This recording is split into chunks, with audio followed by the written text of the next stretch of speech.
Talking men's tennis on Cards TV with head coach Rex Akarma. I'm Sean Moth. Good to see you again. We go back to last week. The Cards faced number 3 Ohio State, and they're the third-ranked team in the country. You maybe had some chances, some small windows of opportunity, but the best teams in the country closed those down, and unfortunately that great win streak at the Bass Rod comes to an end. But a great experience for you and the young team. Absolutely. I mean, we did have a window.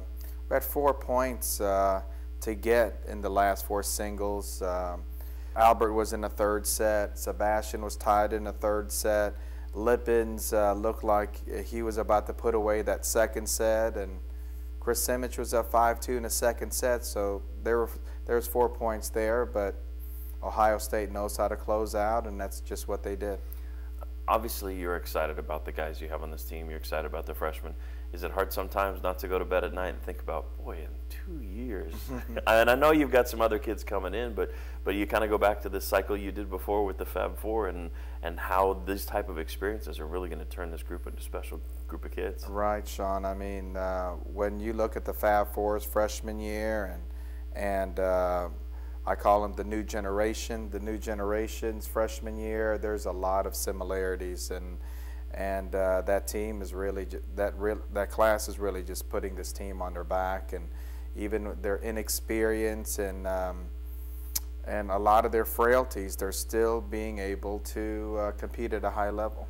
The bounce back is always important. You try to see how a team responds. You guys have Clemson, traditional power to the ACC, and you guys really perform very well and start a new streak. Yeah, Clemson is a great program, Sean. They've been to the NCAA finals, many Elite Eights, and that's a program that's to be reckoned with. And for these guys, you start Andrew and 5 freshmen in singles, and they do what they do. And one thing I really liked is we swept doubles. We really needed that.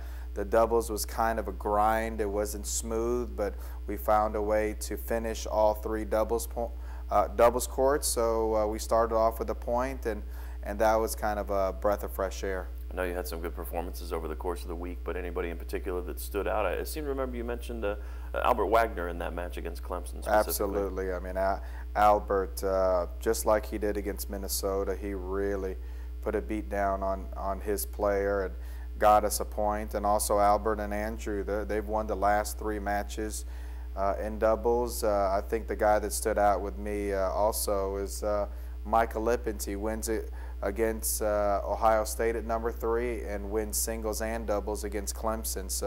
So those 3 players have been instrumental to the good things that happened this week.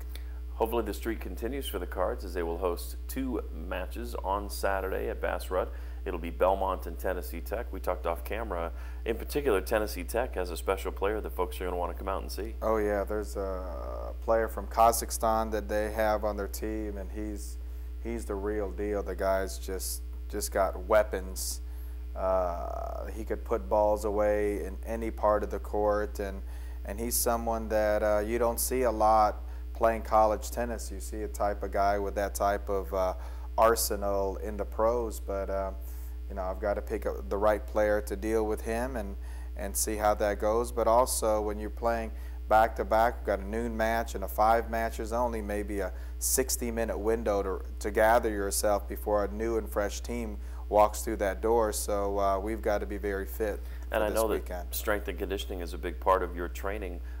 What do you accomplish by playing 2 in a day? Because I imagine this mirrors what you're going to see come postseason in terms of playing a lot of matches in a short period of time. Absolutely. I think I like it to see what the players do when they're fatigued. You know, I have that same mentality with like Coach Pitino likes to fatigue his players and really try to get them to be mentally tough. And also when we play these tournaments, the NCAA and the Big East, there's not much of a turnaround period. You could be on the court with another tough match and easily in less than 24 hours. So I think if you play 2 back-to-back, that really prepares you for that. All right. Well, we wish you and the team the best of luck, and hopefully a big crowd turns out on Saturday. Thank you, Sean. For Rex Akarma, I'm Sean Moth. Thanks for watching. We'll talk next week here on Cards TV.